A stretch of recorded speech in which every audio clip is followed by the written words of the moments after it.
하나님 말씀 보시겠습니다. 사무엘상 3장 13절입니다. 내가 그 집을 영영토록 심판하겠다고 그에게 이른 것은 그의 아는 죄악을 인함이니 이는 그가 자기 아들들이 저주를 자청하되 금하지 아니하였음이니라.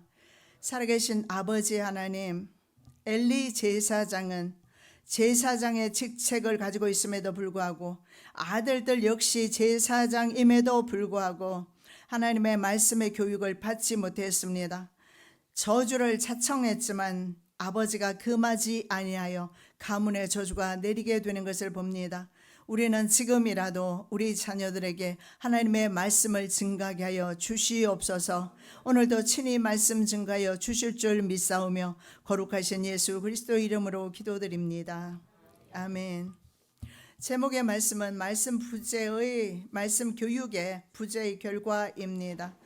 하나님의 말씀을 가르치지 않은 결과가 심각한 가문의 저주로 이어지는 것을 보게 됩니다. 그래서 말씀 교육은 아무리 강조해도 부족함이 없다 생각됩니다. 자, 마지막 사사직과 제사장직을 동시에 수행했던 분이 바로 엘리입니다. 엘리는 제사장이면서 사사입니다. 그럼에도 불구하고 자신의 가정에 가정교육, 즉 말씀 교육은 시키지 못한, 그래서 신앙인으로서 실패된 그런 인물로 설교되어지는 사람입니다.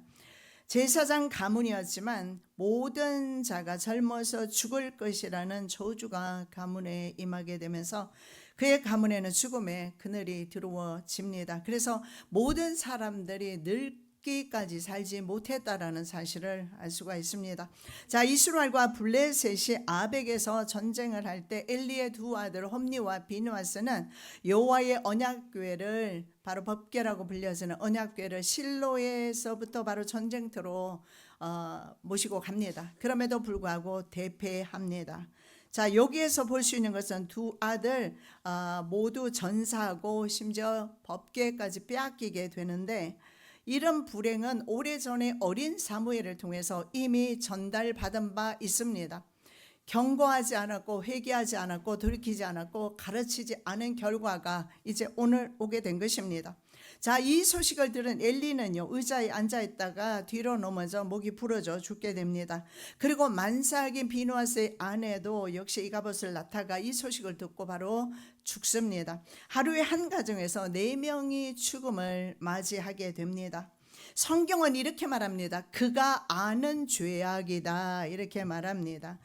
분명히 그가 아는 죄악이라는 것은 그렇게 자녀들이 살아서는 안 된다는 사실을 알면서도 자녀들을 가르치지 않았고 금하지 않았기 때문이라는 사실을 알 수가 있습니다. 잘못된 자식 사랑이 아닐까 싶습니다. 자, 잠언 1장 7절은 여호와를 경외하는 것이 지식의 근본이다 말씀합니다. 어리석은 사람은 지혜와 훈계를 멸시한다 라고 말씀하고 있습니다. 자, 시편 89편 32절에 하나님께서는 회초리로 자녀들의 죄를 다스리며 채찍으로 벌하신다라고 말씀합니다.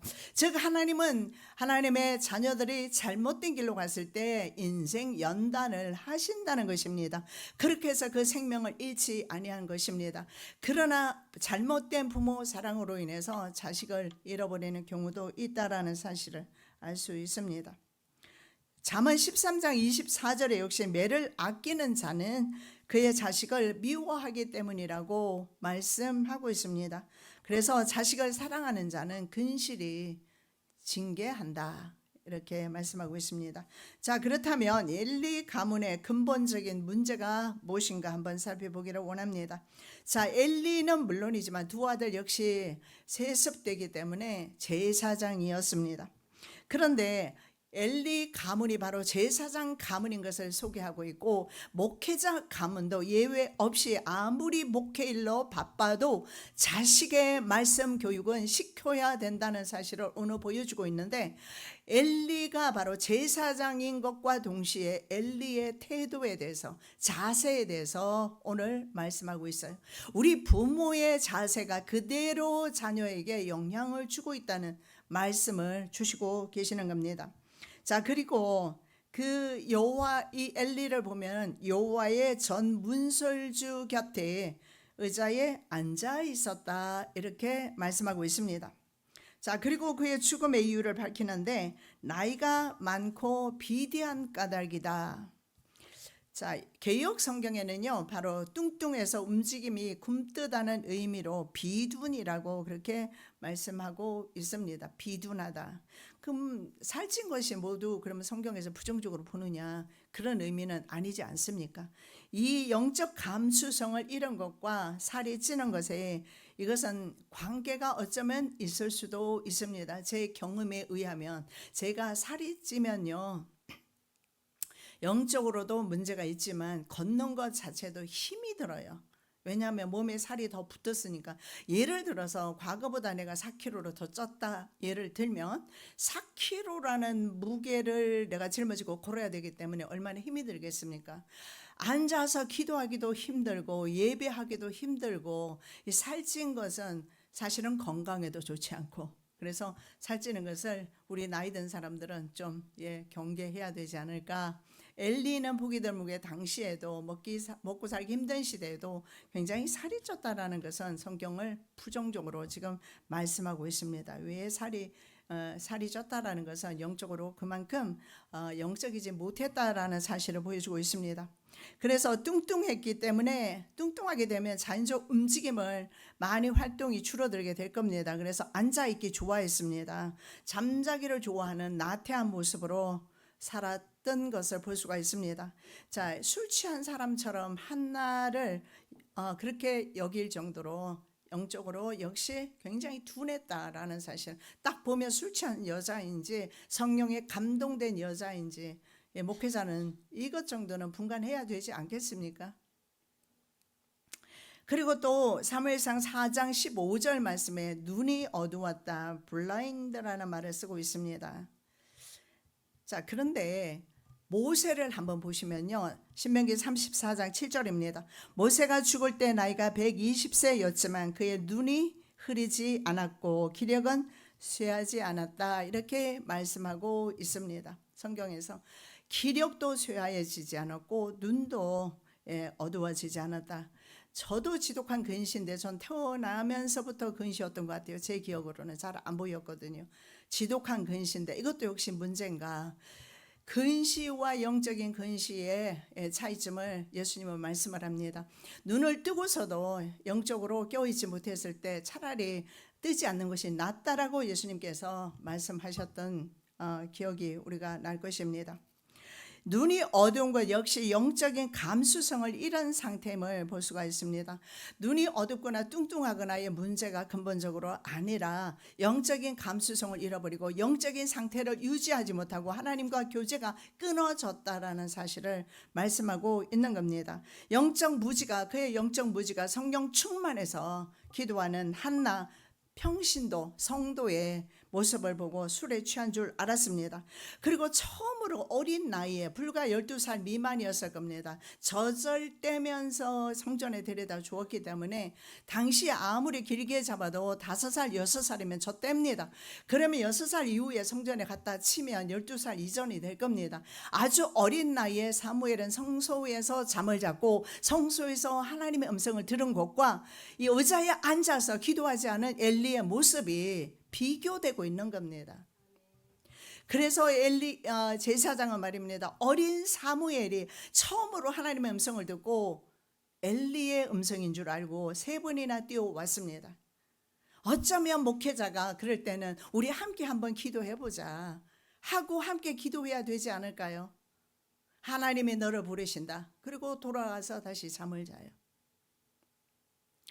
여러분, 잠을 자야 합니다. 어떤 시간에 어떤 분은 6시간, 어떤 분은 8시간. 자기의 체질에 따라 다를 겁니다. 그 시간만큼은 잠을 자야 합니다. 잠자지 말라는 말씀도 아닙니다. 영적인 잠은 백해무익이다라는 거예요. 자, 아버지의 모습이 자식들에게 투영돼요. 그대로 나타나요. 여러분, 자식들을 키우면서 섬뜩 내 모습이 보이지 않는가요? 자식들을 여러분 책망하기보다는 말씀으로 교육하고, 이제 그것도 들을 나이가 지났으면 낙심할 필요는 없습니다. 우리는 기도할 수 있지 않습니까? 그 다른 길로 가거나 내 마음에 들지 않는 모습이 보였을 때 내가 먼저 기도하면 되는 것입니다. 우리는 그래도 기도할 수 있고 기도할 힘이 있고 기력이 있고, 우리가 기도했을 때 살아계신 하나님께서 들어주시기 때문에 그렇습니다. 자, 두 아들들은 하나님의 제사를 멸시했다, 이렇게 나옵니다. 이 예배를 멸시하는 것, 이것이 얼마나 중요한 것인가 말씀하고 있습니다. 그리고 성전에서 수종드는 여인들이 있었는데 그들과 동침했다라고 말합니다. 그래서 하나님께 제사장, 특히 거룩함을 유지해야 되는 제사장으로서 절대 저질러서 안 되는 불경이라고 나와 있습니다. 이것은 하나님과의 관계에서 사용하는 단어가 바로 불경입니다. 신과의 관계에서 사용하는 단어가 불경인데, 이것이 바로 불경스러운 행위였다라는 겁니다. 우리는 이렇게 생각할 수 있습니다. 제사를 멸시하지 않고 우리는 이런 참혹한 일을 하지 않습니다, 이렇게 생각할 수도 있습니다. 그러나 우리의 예배가 하나님 앞에 온전히 드려지지 못할 때, 육으로 드려지는 예배, 육적인 생각으로 드려지는 예배, 하나님께서 기뻐하지 않으실 줄 믿습니다. 우리는 이 시간에 우리의 마음을 모두서 영으로 온 힘을 다해서 하나님 앞에 예배하는 시간인 줄 믿습니다. 하나님께서 자식들을 이끌어 주실 때 가장 안전하다. 내가 마음 놓고 세상 떠날 수 있습니다. 자, 엘리는 제사장이지만 영적으로 껴있지 못했고 게을렀고 자녀들에게 모범이 되지 못했습니다. 자, 부모는 일단 부모니까, 먼저 첫 세대 아닙니까? 다음 세대가 아니고 부모니까 부모가 잘하는 게 있어요. 시키는 걸 잘해요. 그리고 교육하려 들고, 그리고 어떻게 합니까? 자녀들에게 훈계하려고 하는 것을 좋아해요. 자기도 모르게 훈계부터 합니다. 자, 그렇다면 자녀의 입장에서는 어떨까요? 부모의 말보다는 부모의 모범을 중요하게 생각해요. 어머니의 모습이 어떠한가? 부모의 말보다는 부모의 감정을 전달받습니다. 그리고 마음에 담게 돼요. 그래서 결국은 부모의 현재의 모습이 미래의 자녀의 모습이다. 내가 참 아버지를 싫어했고 어머니를 싫어했는데 내 안에 아버지의 모습, 어머니의 모습, 싫어했던 모습이 그대로 담겨 있다는 사실을 여러분 인정하셔야 합니다. 저희 아버지가 저를 양육할 때, 저희들을 오자매를 양육할 때 상당히 좀 엄하셨어요. 그런데 나도 자녀들을 양육할 때 엄하게 했다는 사실을 고백하지 않을 수가 없어요. 아버지의 모습이 내게 있더라는 거예요. 물론 제가 방법론에서 잘못된 부분이 많이 있어요. 지금 같으면 또 도살해보겠다는 생각도 있지만, 그럼에도 불구하고 내가 잘못된 방법으로 아이들에게 말씀을 교육을 시켰을지라도, 그 말씀 교육이 지금껏 우리 자녀를 이끌고 있다는 사실입니다. 자, 아이들이 행복을 알고 자라날 때 말입니다. 그리고 여러분이 함께 하시는 자녀들이 성인이 되어서도 행복한 삶을 살 수 있다. 왜냐하면 불행만을 보고 겪고 자란 아이들은 불행밖에 배우지 못했기 때문에 불행한 삶을 살게 된다는 거예요. 우리나라는 특히 경쟁과 입시가 굉장히 크게 작용하고 있습니다. 그래서 이런 한국의 교육 현실은요, 행복 교육을 시키기가 굉장히 어렵다. 그저 목적 지향적인 그런 교육을 시키고 있습니다. 그래서 과거에는 명문대 졸업장이 사회적 성공을 담보했던 시절이었습니다. 그러나 이제는 이 시절이 지나간 것으로 보여집니다. 교수님 계시는데 지금 아마 그런 트렌드로 하지 않겠습니까? 이해하실 줄 믿습니다. 그래서 부모들이 지금은 말입니다, 장래에 뭘 하면서 사는 것이 가장 행복할까? 자녀들의 그 행복에 초점이 맞추어지고 있다는 사실을 볼 수가 있습니다. 과거에는요, 부모가 배우지 못했으니까 대리 만족을 위해서 억지로 자녀가 원하지 않는 그런 과목을 선택하게 합니다. 그리고 억지로 대학까지 보냅니다. 왜냐하면 내가 대학을 졸업하지 못했으니까, 대리 만족을 위해서. 그것보다는 이제는 말입니다, 독립적인 개체로서 스스로 행복을 누리면서 독립적인 삶을 살도록 요즘 부모들은 그렇게 자녀를 교육하는 것 같습니다.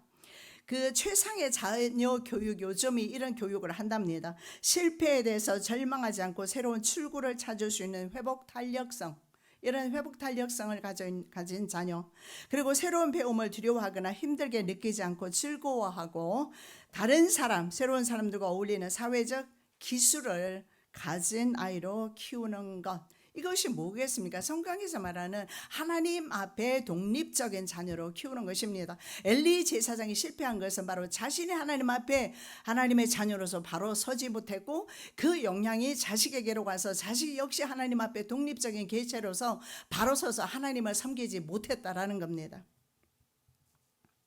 자, 아이들의 비행을 들었습니다. 그리고 훈계를 해보려 하지만 너무 늦어버렸습니다. 왜냐하면 훈계할 나이가 지났기 때문에 그렇습니다. 그래서 어릴 때부터 순종을 배운 아이들은 성장에서도 부모의 말에 귀를 기울인다는 사실을 알 수가 있습니다. 자녀 훈계는 그 시간이 있다라는 사실을 믿으시기 바랍니다. 엘리는 자녀를 훈계하며 가르칠 시간을 놓쳤습니다. 그리고 이제 성장한 후에 그도 제사장이 되었습니다. 그렇게 되었을 때 아버지의 말을 듣지 않더라는 겁니다. 자, 엘리가 어린 사무엘을 통해서 구체적으로 자신의 가문에 대한 저주의 내용을 듣습니다. 그런데 엘리 자신이 스스로 회개하거나 좀 더 적극적으로 두 아들을 훈계했다는 내용이 없습니다. 여러분, 저도 마찬가지지만 여러분도 그렇게 느낄 겁니다. 자녀 말씀 교육이나 자녀 교육에 있어서 흡족하지 못하다. 좀 더 우리가 잘할 수 있었는데 그렇게 하지 못했다라고 우리가 지금 만일에 느낄 수가 있습니다. 그렇다면 우리 부모 세대가 먼저 하나님 앞에 회개하면서 자녀를 위해서 울면서 나가야 될 줄로 믿습니다. 그래서 사무엘이 엘리 가문에 대한 저주를 대한 말씀을 하나님께 듣지 않습니까? 그리고 엘리에게 전달을 하게 됩니다. 그때 나이가 적어도 엘리는 70이 넘었을 것이다. 왜냐하면 그가 나중에 98세로 세상을 떠나게 돼요. 그리고 그때는 어린 사무엘이었습니다. 그런데 사무엘이 나중에 성장하게 됩니다. 그리고 그의 아들이 죽을 때까지 적어도 약 20년이라는 기간이 있었습니다. 여러분, 우리가 살아있고 아직 자식들이 성장하고 있고 세상에 존재한다면 지금이라도 하나님의 말씀을 전달하는 거, 말씀 교육시키는 거, 성경을 읽게 하는 거 늦지 않았다라는 겁니다. 20년이라는 기간을 하나님께서 주셨어요. 하나님께서 노아에게 말씀하시고 노아 배 짓는데 120년이 걸렸습니다. 여러분, 그 의아스럽게 생각해 보지 않았어요? 아무리 크게 지어도, 혼자 지어도 120년을 배를 짓습니까? 저는 120년이란 기간을 통해서 하나님 마음을 읽습니다. 하나님께서 120년 동안 사람들은 저 미친 짓이라고 조롱했지만, 그러나 그 중에 한 명이라도 미친 짓이 아니라 하나님의 섭리다, 하나님의 뜻이다, 세상에 좋은 말이 온다 라는 사실을 깨닫고 회개하며 돌이키기를 하나님은 원하시지 않으셨을까요? 여러분은 지금 이 시간에 말씀을 듣고 계십니다. 기회가 있다라는 겁니다. 자녀 교육에 대해서.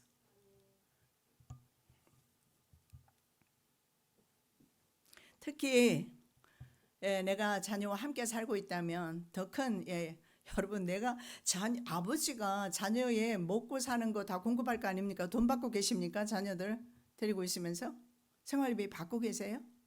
아니잖아요. 공짜 밥 주잖아요. 공짜 방 주잖아요. 미국에서는요, 방 먹는 거 이거 4-5천 불 들어야 돼요. 방 세워 얻는 것만 해도 보통 2천 불씩 하더라고요. 이번에 가서 보니까. 기본이. 그러면 적어도 아들에게 200만 원 이상 지금 공급하고 있는 겁니다. 그러면 자식이 아버지의 말을 들어야죠. 훈계할 때 자식의 말을 듣는 게 당연하죠. 듣지 않을 때 않을 수도 있지만 우리 부모에게는 그럴 권리가 있습니다. 그리고 우리는 하나님께 듣지 않으면 어떻게 해야 될까요? 눈물로 기도해야죠. 자, 두 아들의 여호와에 대한 신앙은 어땠습니까? 성경에 보니까 하나님을 알지 못했다 이렇게 말씀해요. 하나님을 알지 못했다. 알다라는 단어는요, 하나님과의 관계적인 단어입니다. 알다, 하나님을 성적인 관계, 즉 부부 관계에서 아는 것처럼 아는 것을 야다라는 단어를 쓰는데 바로 성령 하나님, 살아계신 하나님을 홈리와 비누아서는 경험하지 못합니다. 언약적 하나님, 이스라엘의 하나님을 그들은 경험하지 못합니다. 그들은 분명히 알고 있다고 생각했을 겁니다. 그러나 하나님을 만난 적이 없어요. 개인적으로 주님을 만났으면 하나님께 드리는 제사 예배를 그렇게 무시할 수는 없는 겁니다. 하나님을 아는 사람은요, 하나님이 그 안에 계시는데 하나님을 예배하는데 그렇게 망나니처럼 예배하겠습니까? 그럴 수는 없는 겁니다.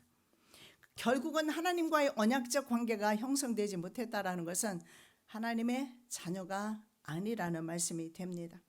그래서 그들은 이렇게 생각합니다. 언약궤를 실로에서 아벡으로 옮기기만 하면 전쟁에서 승리할 줄로 믿었습니다.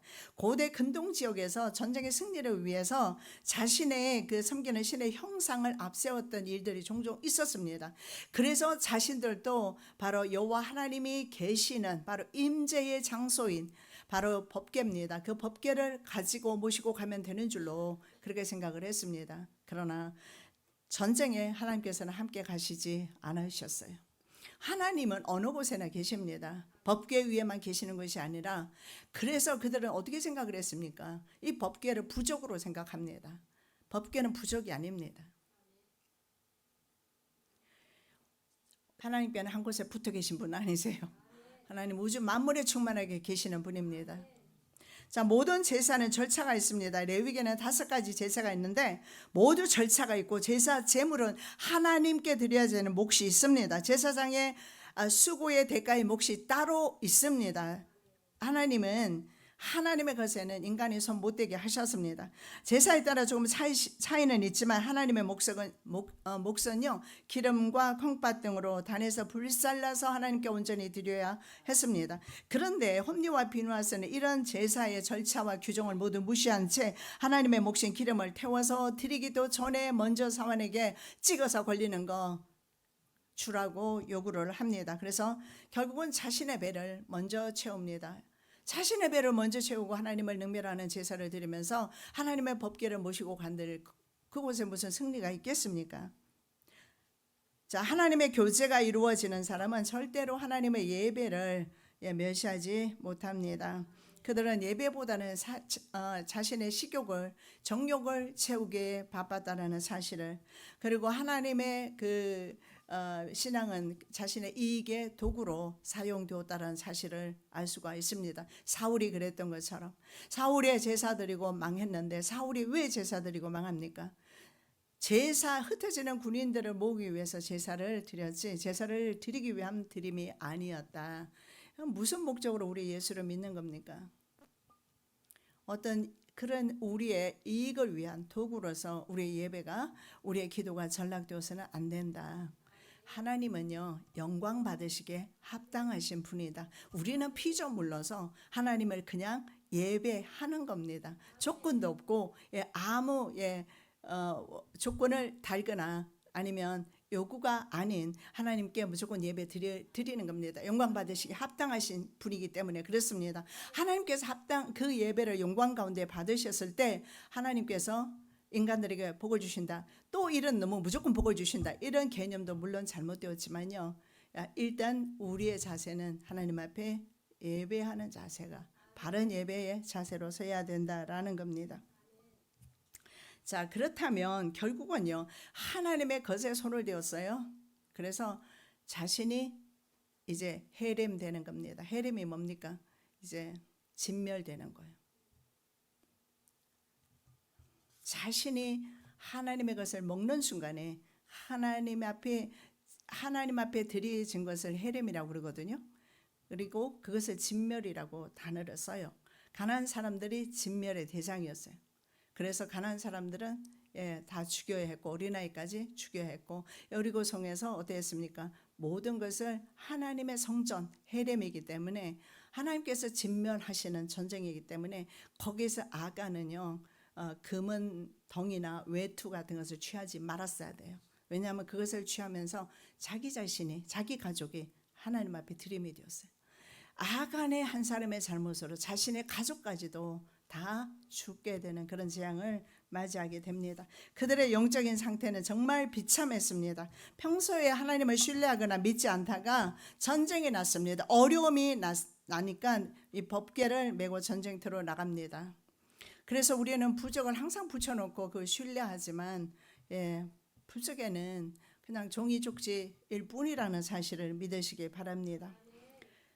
자, 사사시대 여호수아 시대에 보면 여호와께서 전쟁에 함께 가실 때 언제나 전쟁에 승리했고요.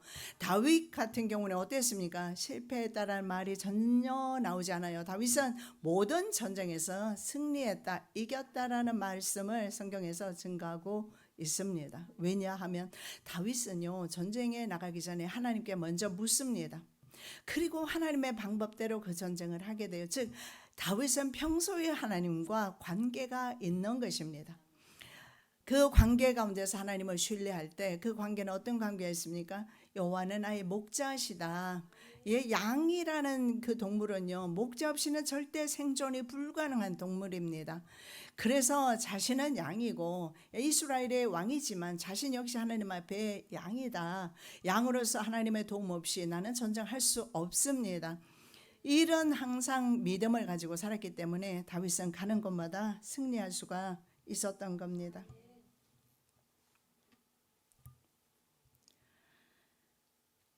성경에 보면 아나니아와 삽비라도 마찬가지인데 여러분 의문이 될 것입니다. 아나니아와 삽비라는요, 바나바 등이 자신의 사유물을 이렇게 재산을 팔아서 하나님께 드리니까 자신도 밭을 팔았습니다. 팔아서 그 절반 정도를 베드로 앞에 가져다 드렸거든요. 그런데 그 즉시 죽임을 당해요. 왜 그럴까요? 그러면 절반만 드려서 그럴까요? 아닙니다. 전부 밭을 판 모든 가격을 다 가지고 왔습니다. 성령님을 속인 겁니다. 그래서 베드로가 말합니다. 팔기 전에도 너의 것이었고 판 후에도 너의 것이었다. 내고 싶지 않으면, 드리고 싶지 않으면 안 드리면 되는 것인데 속여서, 하나님을 속여서 드리기 때문에, 왜냐하면 자신이 이렇게 말합니다. 내가 밭을 팔아서 모두 가지고 왔습니다 했을 때 드림이 되었잖아요. 이것이 바로 진멸입니다. 하나님 앞에 드림이 된 것은요, 드림이 된 것을 인간이 취할 때는 진멸의 대상이 된다. 그래서 저는 제 목회하면서 헌금을 드렸다가 찾아간 사람도 본 적이 있는데 저는 잘못된 것이다 라고 생각합니다.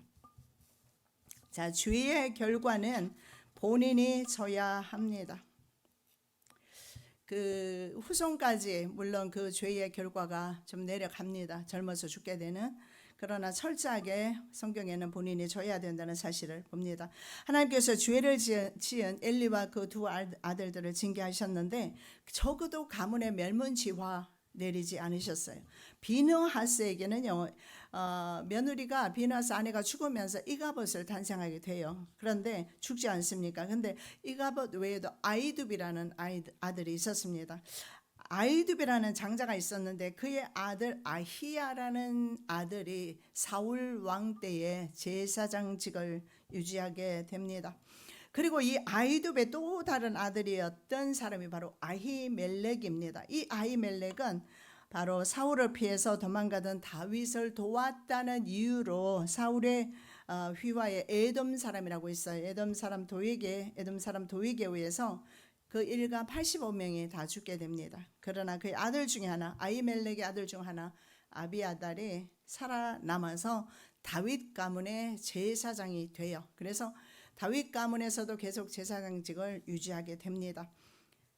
자, 엘리의 이런 영적 나태함과 게으름, 홈리와 비누아스의 돌이킬 수 없는 죄악 가운데서도 바로 하나님께서는 엘리 가문의 후손들을 정통 제사장으로서 가문으로 제사장직을 수행하게 해주셨다는 사실입니다. 물론 사무엘 시대는요, 사무엘이 제사장직을 감당을 했지만 그 시대에도 역시 엘리 후손들도 제사장으로서 활동을 했다는 사실을 알 수가 있습니다.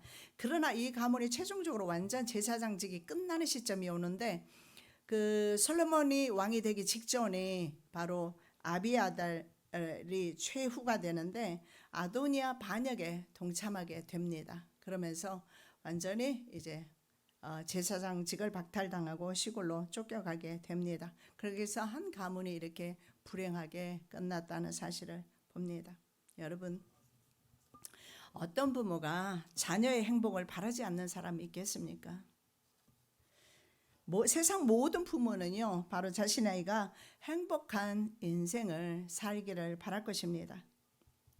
경제적이나 사회적으로 높은 지위를 획득하기를 바랍니다. 그런데 한국 경제가 굉장히 비약적으로 발전했지만, 그러면 경제가 이렇게 비약적으로 발전한 만큼 행복 지수가 높으냐? 그렇지는 못하다는 거예요. 못 따라가고 있어요. 그래서 한국의 자살 율이요, 전 세계에 제가 거의 탑으로 인 것으로 그렇게 알고 있습니다. 그렇다면 경제가 우리를 돈이 우리를 행복하게 해주는 것은 아니라는 사실을 보여주고 있는 겁니다. 왜냐하면 경제가 이렇게 발달이 되었으면 더 행복해져야 하지 않습니까?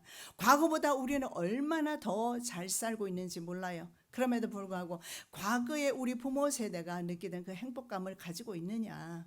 우리는 그때 정말 한 방 한 개에 하나에 모든 가족들, 부모, 자식들까지 모여서 살았습니다. 그리고 뭐 먹을 것이라도 있습니까? 그렇게 가난하게 살았지만 그때 오히려 형제 우애가 좋았습니다. 형제 간에 사랑이 넘치고 부모 자식 간에도 사랑이 넘치고 그랬습니다. 그런데 오늘날 어떻습니까? 부모님 오면은 올까봐 비번 바꿔버리고, 부모님 오면 안 되니까 아주 아파트 이름도 영어로 전부 다 해놨더라고. 여기 한국도 미국도 아닌데 아파트 이름이 전부로 영어로 되어 있어요. 영어 이름이 많아요. 부모님이 어떻게 찾아오라고. 그냥 우스갯소리 같지만 이것이 현재 우리의 모습이에요. 왜 그렇습니까? 성공의 삶의 척도가 과정이 아니고 하나님은 과정을 중요시합니다. 평소에 너의 신앙이 어떤가? 평소에 말씀 교육이 어떠했는가? 이 모든 시간을 엘리는 놓쳤습니다. 우리는 놓치지 말자는 거예요. 이것도 개인적인 이야기지만 우리 딸이 한국에 오니까 먹을 것도 많고, 한국에 오면 그렇잖아요. 볼 것도 많고. 그래서 제가 한번 교훈을 했어요. 너 좀 기도하자. 기도에 애써자. 그래서 요즘 다시 기도하고 있어요. 한 번은 자기는 이쪽에 앉고 나는 이쪽에 앉고 기도를 하니까 은수는 중간에서 왔다 갔다 하면서 같이 기도하고, 찬양하고 할 때 엉덩이 들썩거리고, 기도하는 모습으로 손을 맞잡고, 그 모습을 보면서 자라는 아이는 어떻게 자라날까요? 하나님을 아는 사람으로 자랄 겁니다. 하나님을 경험하게 될 겁니다. 그러면 부모는 염려 안 하셔도 될 줄 믿습니다. 여러분, 너무 결과물에 초점을 맞추지 않으시기 바랍니다. 세상이 모두 그렇게 결과를 바라고, 그러면서 과정은 중요하지 않아요. 그래서 때로는 남의 것을 탈취하면서 훔쳐서라도 내가 잘 살아야 된다, 이렇게 생각을 하는데 결코 그것은 우리에게 행복감을 주지 못한다라는 겁니다. 남들과 그리고 이렇게 늘 끊임없이 자신을 비교해요. 그리고 멀리 있는 사람 비교 안 해요. 꼭 가까이 있는 사람하고 비교해요. 그러면서 불행하다고 느낍니다. 여러분, 이 상대적 행복감은 결코 오래가지 못합니다. 하나님 안에서 우리는 행복을 누려야 되고요. 아까도 말씀드린 것처럼 하나님 안에서 우리가 행복하고 하나님 안에서 우리가 감사하고 했을 때 이 감정의 전달이 자식에게로 간단 말입니다.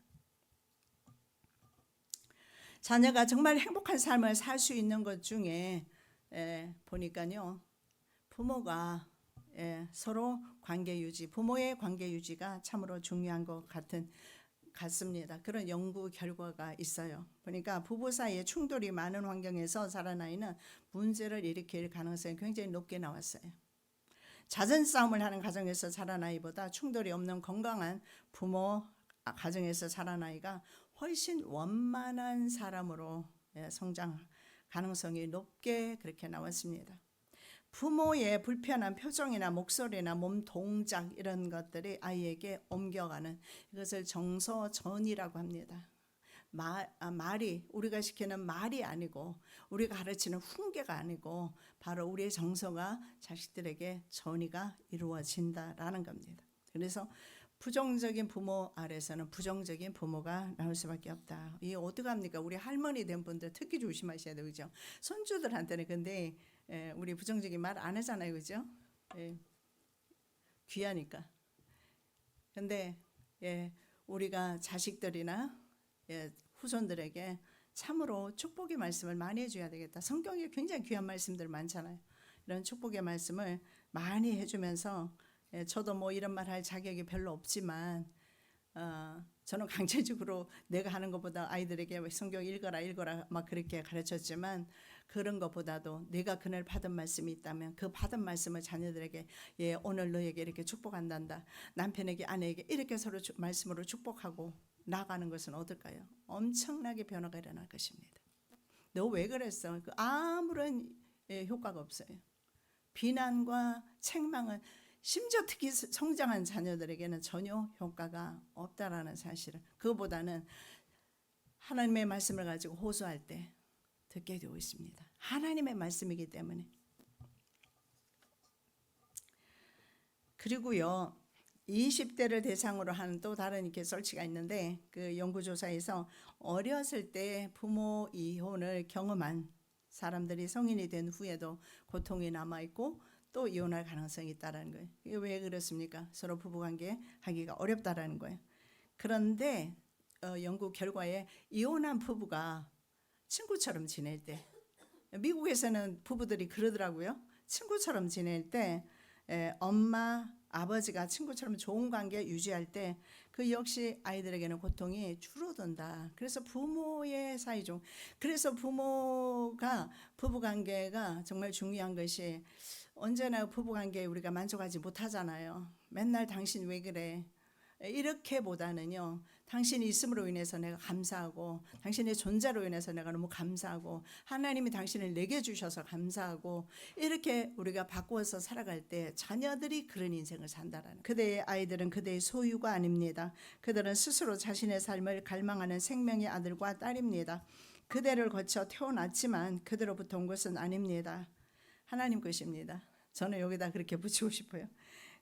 그대와 함께 지낸다 하여도 그대에게 속한 것이 아닙니다. 그대는 그들에게 사랑은 줄 수 있어도 그대의 생각을 줄 수는 없습니다. 너무 강압적이죠. 그런 거 하지 말라는 겁니다. 그들에게는 그들의 생각이 있기 때문입니다. 그대는 그들에게 육신의 거처는 줄 수 있어도 영혼의 거처는 줄 수 없습니다. 이 영혼의 거처는 전 또 역시 하나님이라고 생각합니다. 그들의 영혼은 그대가 방문할 수도 꿈꿀 수도 없고 내일의 집에서 살고 있기 때문입니다. 그들처럼 되려고 노력하되 그들을 그대처럼 만들려고 하지 마십시오. 하나님의 자녀처럼 만드셔야 될 줄 믿습니다. 삶이란 뒤로 가는 것도 이제 어제 머무는 것도 아니기 때문입니다. 그의 말처럼요 하나님의 자녀는요 하나님 앞에서 독립적인 자녀로 하나님의 창조 목적을 스스로 성취하면서 나갈 때에 정말 행복한 삶을 살지 않을까 생각해 봅니다. 자, 엘리의 영적 무능력의 문제와 함께 하나님보다 아들들을 더 사랑해서 징계하지 못한 것이 바로 오늘의 엘리 가정의 문제점이었습니다. 그런데 만일에 정말 하나님의 말씀이 그 심령 속에 심겨져 있다면 그들의 미래는 전혀 염려할 필요가 없다. 그래서 이스라엘 백성들에게 주신 하나님의 말씀입니다. 신명기 6장 6절에서 7절입니다.